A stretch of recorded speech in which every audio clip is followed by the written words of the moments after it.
are so well rehearsed in running away from our feelings in our society because of lots and lots of problems that we have, this running away from our feelings. And this session that we're doing, this total mind fitness well-being workout, is not called that for nothing. This session is developing our well-being. It really is a workout.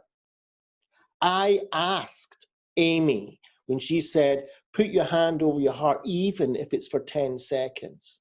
And I said to her, I'm going to be asked, how is it possible that 10 seconds can make a difference? And she says it does. When you're overwhelmed, where you're feeling that world caving in on you, even that 10 seconds of doing something will start the journey, the small steps of beginning to open up and beginning to take on the world, even though it's hard, and even though it's difficult, and even though it's frustrating, and even though we've got all sorts of mixture of emotions, whether it's grief or whether it's anger, but we start to do things. We start to push forward and go off on the journey, go off in what we need to do because it's important for us to do it, because we've chosen our life that we want to lead in a certain way. And these are our values. And our values might be having concern for our loved ones. It might be for contributing to society. So we're going to phone our charities, we want to see what we can do. Or it might be that we want to be great neighbors. And having a good relationship with our neighbors is important. So my neighbor phones me and he says, are you all right, Dov? Right? So we can fulfill our values even though we can't go outside and do it. We can do it from where we are, but in a different form. Okay, so it's not about the form, it's about the process that's underneath. So Kevin says he's feeling irritable sometimes. And Kevin, this is natural. If you weren't feeling irritable sometimes, and even maybe a lot between us, I know I do. Under these circumstances, then we would have to start talking about it. Now, when we're feeling irritable, under these circumstances, this is what our body is saying. Our body is saying, look, guys, I know we're in an unusual situation. And how does our mind and body tell us? By all sorts of movement inside, all sorts of chemicals and hormones moving inside as message carriers to tell us that it knows. And we feel that. We feel the irritability. We feel not being so relaxed sometimes. And we feel that what we might call anxiety inside. And that's right. That's what we should be feeling. All right? It's very uncomfortable. But this is part of our defense mechanism.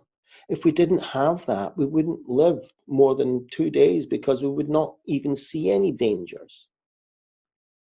So how do we deal with that, Kevin? We sit down, we put our hand over our heart. You can put your hand on your tummy as well. And you can offer the antidote to this kind of irritability, that you're not alone, that you're safe. Look around you. What's really in your control is your safety. You're not in imminent danger. Things around you are in order. If you were in imminent danger, you wouldn't be watching this.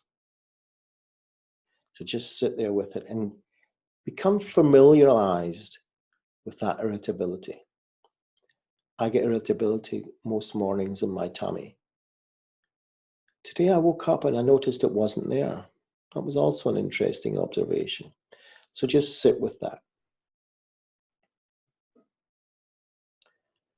Kevin, write in if you're feeling the emotion, if you're feeling the irritability, and that you're getting familiar with it. Everybody, write in if you're beginning to get familiar with these uncomfortable body sensations. Right, I'm getting familiar. Let's share what we're feeling with each other. Let's share what experiences we're having with each other, because it's comforting to know that we're not just on our own here. This is what it's all about. So we can have self-talk that's doesn't have to be literal, but it's self-talk, metaphorical, of making room, creating space for that irritability, making room and creating space for that uncomfortable, anxious feeling that we have. Sometimes the feeling of fear. Make space for it. Sit there and allow it to be there. Malcolm's getting familiar. Fantastic. This is work. It's not called a workout for nothing, right? We need to do this work. So sitting here and make space. Just feel it expanding. Feel your mind expanding, your body expanding. Understand the knowledge that you're able to do this. And even if you're doing what I'm doing now with my hands, your mind takes signals from your body. So sitting up straight and opening up will send signals to your brain that you're feeling maybe vulnerable, but safe. Debbie says, I can really identify with the sense of being overwhelmed by feelings. Now I'm feeling guilt and anxiety. Yeah, Amy talked about that guilt. Sometimes we get the guilt because we're all right,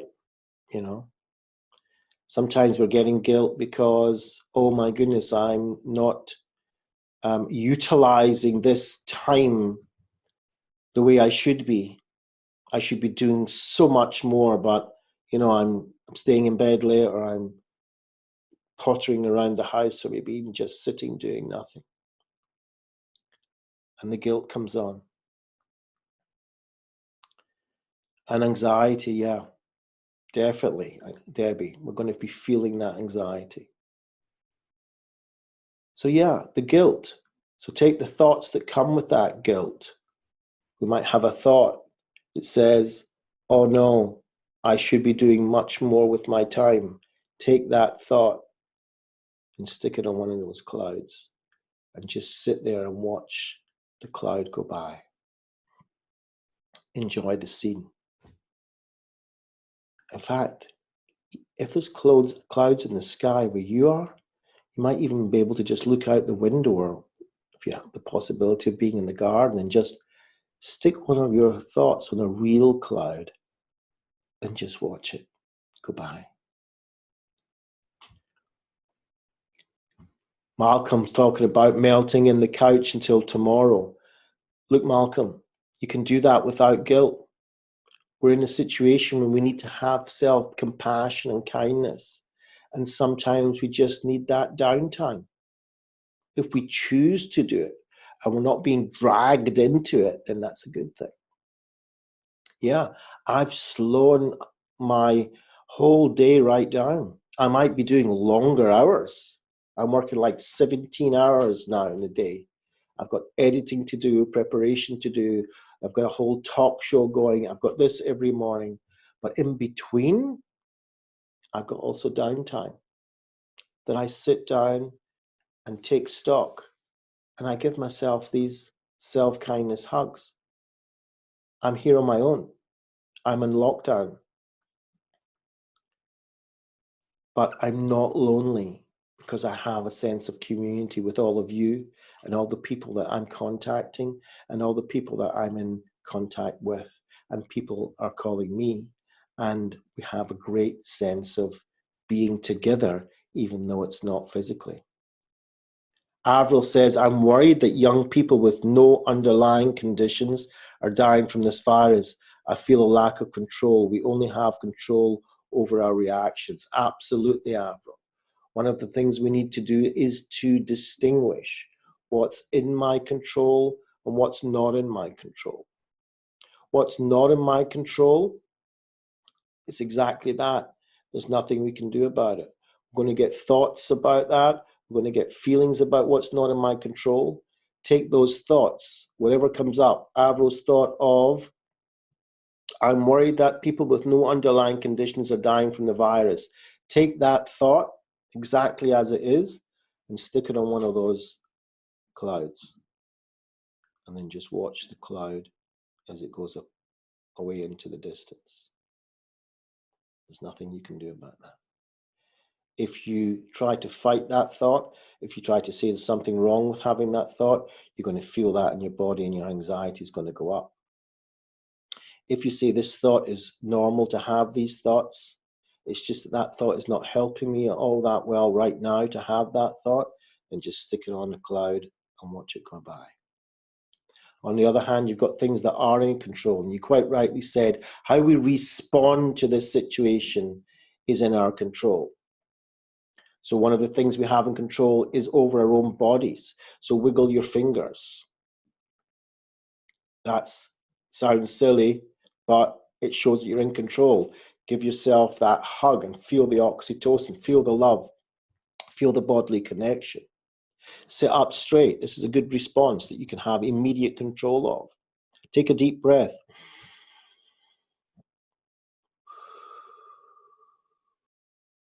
It has so many therapeutic things attached to having a deep breath, and it shows that we're in control. Look around the room. Pick out 4 things that you can see. Name them. Then pick out 3 things that you can hear. Name them. And then pick out 2 things that you can feel touching your skin and name them. Just that simple exercise will bring you out of that overwhelmness, because using your senses, sight, hear, taste, feel, smell, brings you into this present moment, and you're safest in this present moment. Haley Lee is watching, is in the house. Fantastic. Share, like, and comment where you're coming from. Any questions? So Debbie's saying, guilt because I'm terminally ill and feel that I'm an added anxiety to my family. I have so much training experience that might be of use to others in this extraordinary time, but I am being shielded. Debbie, if you've got something that you can offer others, this is the place to offer it.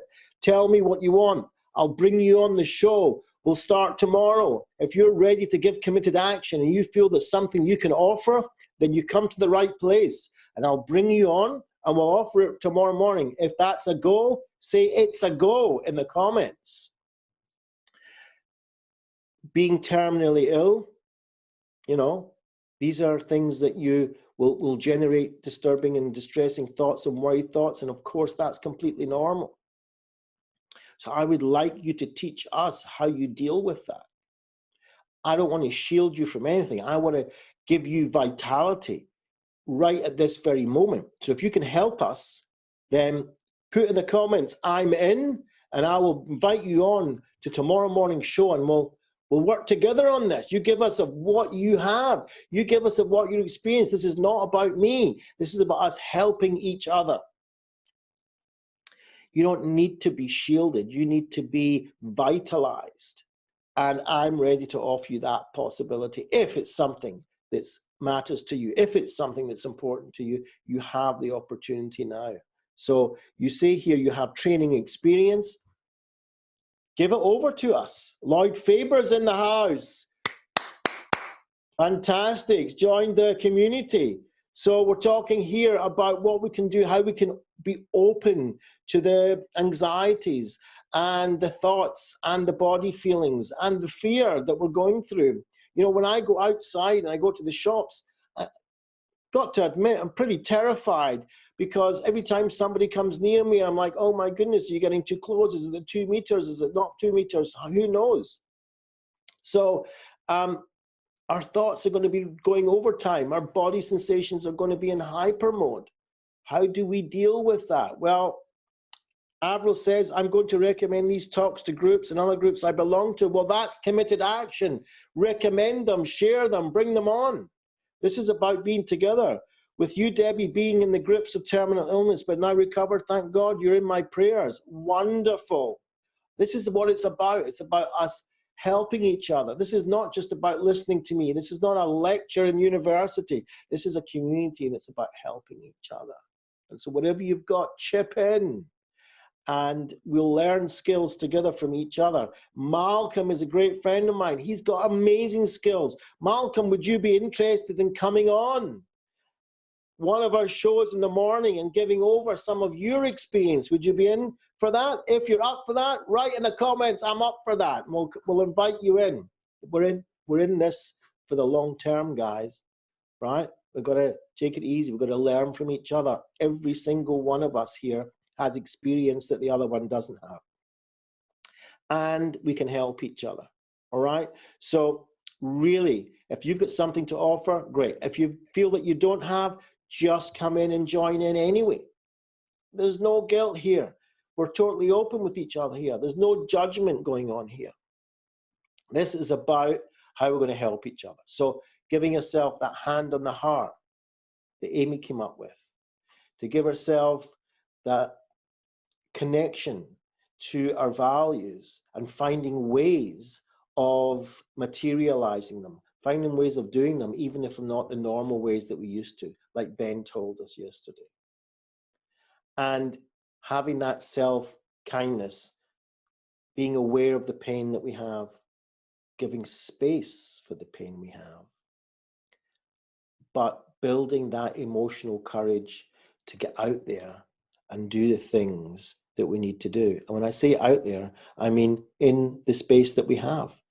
And as Amy said, open up the space in your life, even if you have to open up your hands, even if you have to dance around, even if you have to kind of do things, even though you don't feel like doing them, do them anyway.